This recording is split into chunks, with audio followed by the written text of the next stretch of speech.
चलिए साथियों, तो स्टार्ट करते हैं हम लोग। धायता का पार्ट 2 है, तो इसको पार्ट 2 को अगर अपन स्टार्ट कर रहे हैं तो मैं उम्मीद करूंगा कि सबसे पहले आप पार्ट फर्स्ट को आप देख लीजिए, क्योंकि उसी से अपन आगे की कहानी आज अपन स्टार्ट करेंगे। तो हम लोग बात कर रहे थे धायता के बारे में, तो आज हम धायता के ऊपर 2 इंपॉर्टेंट क्वेश्चन और अपन डिस्कस करेंगे। तो देखिए अपना फर्स्ट क्वेश्चन आपकी स्क्रीन पर। चलिए दोस्तों, हमारा प्रश्न है किसी चालक की धायता कौन कौन से कारकों पर निर्भर करती है।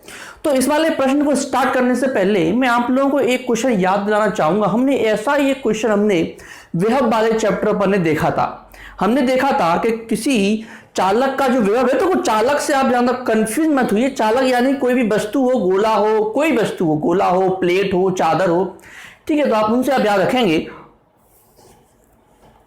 तो उसमें प्रश्न क्या था, किसी चालक का जो विभव है वो किन किन कारकों पर निर्भर करता है, और इसमें हम डिस्कस करेंगे किसी चालक की धायता।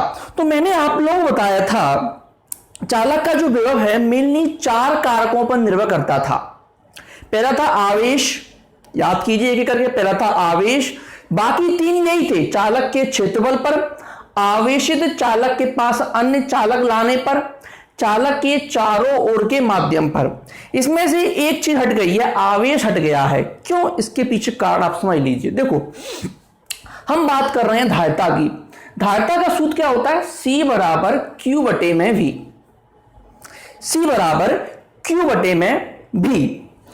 अच्छा, आप लोगों को मालूम है V का सूत्र क्या था? V का सूत्र याद है आप लोगों को? V बराबर 1/4 पाई एप्सिलॉन नॉट Q बटे में R। याद होगा आपको ये V का सूत्र। अब इस V के सूत्र को जब आप यहां रखोगे तो Q बटे में 1/4 पाई एप्सिलॉन नॉट Q बटे में R। इस Q से ये Q कट जाएगा, यानी कि Q बेसिकली बचेगा ही नहीं। Q बेसिकली बचेगा ही नहीं।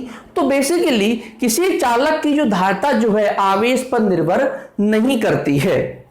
किसी चालक की धायता आवेश पर निर्भर नहीं करती। इसे आप नोट करके स्टार मार के अपने रजिस्टर में लिख लीजिएगा।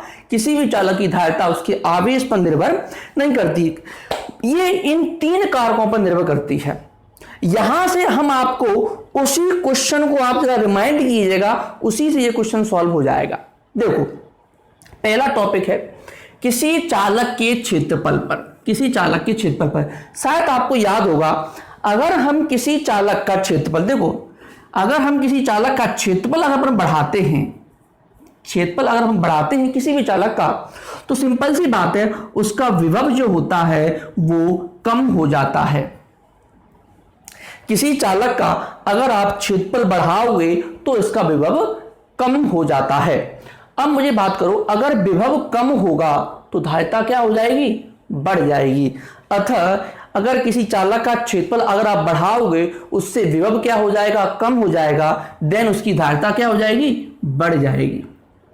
उसकी धायता क्या हो जाएगी? बढ़ जाएगी। ठीक है, तो ये हो गया अपना क्वेश्चन, समझ में आ गया होगा। चालक का क्षेत्रफल पर क्या होता है? अगर चालक का क्षेत्रफल बढ़ाओगे तो धायता भी क्या हो जाएगी? बढ़ जाएगी। ठीक है, चलिए यहां देखते हैं किसी आवेशित चालक के पास अन्य कोई चालक लाने पर। मैंने आप लोगों को बताया था किसी आवेशित चालक के पास अगर अन्य कोई चालक लाओगे तो उसका विभव कम हो जाता है।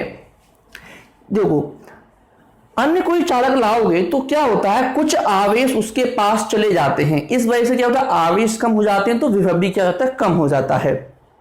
आप उस वाली वीडियो को जरा ध्यान से सुनिएगा, आपको ये क्वेश्चन ऑटोमेटिकली वहां से क्लियर हो जाएगा। बहुत ही सिंपल तरीका है। हम जानते हैं आवेशित चालक के पास अन्य कोई चालक लाने पर विभव क्या होता है? वो कम हो जाता है। ये कम होगा तो ये बढ़ेगा, क्योंकि ये दोनों कैसे हैं? व्युत्क्रमानुपाती। देखो, आप किसी लोगों को इसमें तो नहीं है ना कंफ्यूजन, व्युत्क्रमानुपाती क्या होता है, समानुपाती क्या होता है, ये तो मालूम है ना। देखो, समानुपाती एक होता है समानुपाती, एक होता है व्युत्क्रमानुपाती। ये नहीं मालूम है, ये सारी चीजें 11th में बताई जाती हैं। देखो, समानुपाती जैसे किसी भी सूत्र में, जैसे C बराबर Q बटे V है, तो जो उसके सामने होता है वो होता है समानुपाती। जैसे ये C जो है Q के समानुपाती है, लेकिन जो उसके बटे में होता है वो होता है व्युत्क्रमानुपाती। व्युत्क्रमानुपाती मतलब उल्टा, अगर ये बढ़ेगा तो ये घटेगा, अगर ये घटेगा तो ये बढ़ेगा, इसका मतलब होता है व्युत्क्रमानुपाती। तुम जैसा करोगे हम उसका उल्टा करेंगे, ठीक है। समानुपाती, अगर ये बढ़ेगा तो ये भी बढ़ेगा, ये घटेगा तो ये भी घटेगा, ये होता है समानुपाती। आई होप ये छोटी छोटी बातें हैं आप लोगों को मालूम होगी। चलिए अगला प्रश्न क्या था, आवेश चालक के पास अन्य कोई चालक रखने पर, तो इसको मैंने समझा दिया था। अगर आप आवेशित चालक के पास अन्य कोई चालक लाते हो, उससे क्या होता है, विभव कम हो जाता है। विभव कम हो जाएगा, सिंपल सी बात है, धारिता बढ़ जाएगी। आगे बढ़ते हैं अपन, चालक के चारों ओर के माध्यम पर। देखो चालक के चारों के माध्यम पर, जैसे कोई भी चालक, उसके पास घास फूस तेल कुछ भी आपको रखना है, कोई भी माध्यम आप लोगों को मानना है, तो माध्यम आप कोई भी रखोगे उससे क्या होगा, उसका विभव कम हो जाएगा। तो सिंपल से विभव क्या है, कोई बड़ी चीज नहीं, विभव एक तरह की शक्ति है, एक ऊर्जा है। अगर मान लीजिए आपके रास्ते में मैं अगर पानी रख दूं, पानी में चलो आप, तो आप दौड़ नहीं पाओगे इतनी स्पीड से, पानी आपको रोकेगा। मैं बोलूंगा आप कीचड़ में चलो, तो आप कैसे चलोगे, ऐसे ऐसे ऐसे चलोगे ना कीचड़ में। लेकिन साफ जगह, बिल्कुल वायु हो, हवा हो, तो वहां आप तेज चलोगे, साफ रोड हो।